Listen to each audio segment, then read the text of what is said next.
ये आकाशवाणी गोरखपुर है। अब आप सुषमा श्रीवास्तव से क्षेत्रीय समाचार सुनिए। देश में लोगों को बड़ी राहत देते हुए केंद्र सरकार ने आज से आवश्यक वस्तुओं के अलावा अन्य वस्तुओं और सेवाओं की दुकानें भी खोलने की अनुमति दे दी है। हमारे संवाददाता ने बताया है कि नगर निगम और नगर पालिकाओं के अंतर्गत शॉपिंग कॉम्प्लेक्स को खोलने की अनुमति नहीं होगी। नगर पालिका क्षेत्रों के बाजारों में दुकान, मल्टी ब्रांड और सिंगल ब्रांड मॉल तथा हॉटस्पॉट और कंटेनमेंट जोन में भी दुकानें नहीं खुलेंगी। शहरी क्षेत्रों में सभी एकल दुकानों, आस पड़ोस की दुकानों और आवासीय परिसर में स्थित दुकानों को खोलने की अनुमति दी गई है। बाजार परिसरों और शॉपिंग मॉल में स्थित दुकानों को खोलने की अनुमति नहीं है। ई कॉमर्स कंपनियों को केवल आवश्यक वस्तुओं की ही बिक्री करने की अनुमति है। गृह मंत्रालय ने 15 अप्रैल को दिए गए अपने आदेश में संशोधन करते हुए कहा है कि दुकानों में 50% लोग ही काम कर सकेंगे और उन कर्मचारियों को मास्क लगाना और पर्याप्त दूरी बनाए रखना जरूरी होगा।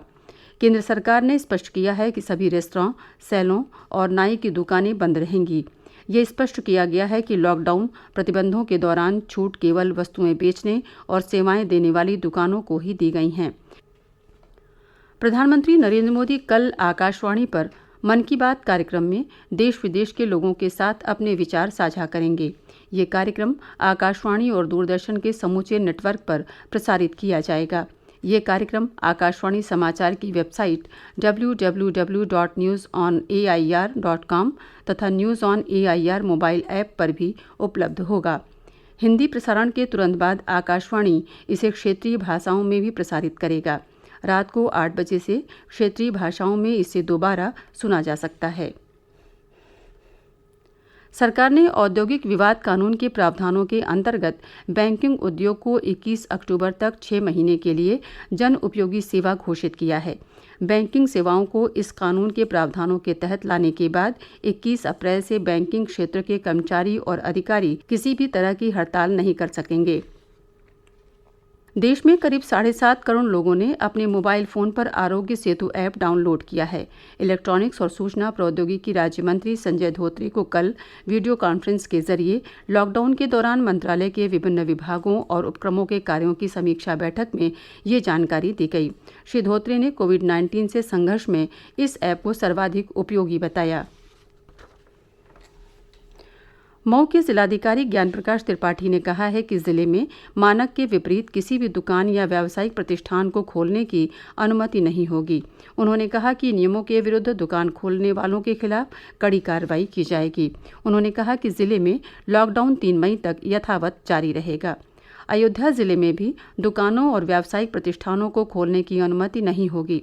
जिलाधिकारी अनुज कुमार झा ने कहा कि जिले में एक व्यक्ति के कोरोना संक्रमित पाए जाने के बाद अगले 2 दिनों तक हालात की निगरानी की जाएगी। इसके बाद ही छूट का दायरा बढ़ाने के संबंध में कोई फैसला लिया जाएगा। गोरखपुर जिले में भी 3 मई तक दुकानें और व्यावसायिक प्रतिष्ठान खोलने पर प्रतिबंध रहेगा। आयुक्त ने बताया कि लॉकडाउन यथावत जारी रहेगा। उन्होंने लोगों से घरों में रहने और पूर्णबंदी का कड़ाई से पालन करने को कहा है। वाराणसी के जिलाधिकारी कौशल राज शर्मा और वरिष्ठ पुलिस अधीक्षक प्रभाकर चौधरी ने आज मड़ुआडीह थाना क्षेत्र के हॉटस्पॉट गांव मड़ौली का निरीक्षण किया। यहां एक व्यक्ति में कोरोना की पुष्टि हुई है। जिलाधिकारी ने आसपास के क्षेत्र की बैरिकेडिंग कर सील करने के निर्देश दिए हैं। उन्होंने हॉटस्पॉट वाले क्षेत्र में सभी आवश्यक वस्तुओं की आपूर्ति सुनिश्चित करने के निर्देश दिए हैं।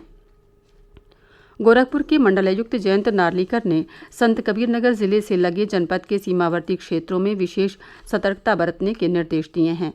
संत कबीरनगर के मगहर क्षेत्र में कोरोना वायरस के मामलों की पुष्टि हुई है। मंडलायुक्त ने आज सीमावर्ती इलाकों का दौरा कर ग्राम पंचायतों के प्रधानों और ग्रामीणों से सावधानी बरतने की अपील की। उन्होंने कहा कि संत कबीरनगर से आने वाले किसी भी व्यक्ति की सूचना तत्काल जिला प्रशासन को दी जाए।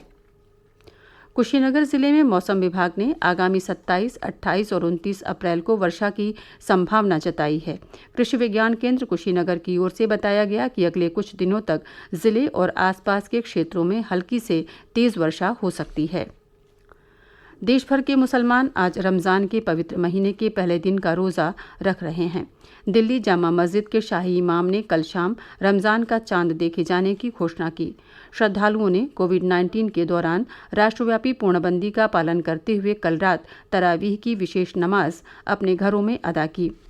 राष्ट्रपति रामनाथ कोविंद, उपराष्ट्रपति एम वेंकैया नायडू और प्रधानमंत्री नरेंद्र मोदी ने रमज़ान का महीना शुरू होने पर लोगों को बधाई दी है। इसके साथ ही क्षेत्रीय समाचारों का ये बुलेटिन समाप्त हुआ। नमस्कार।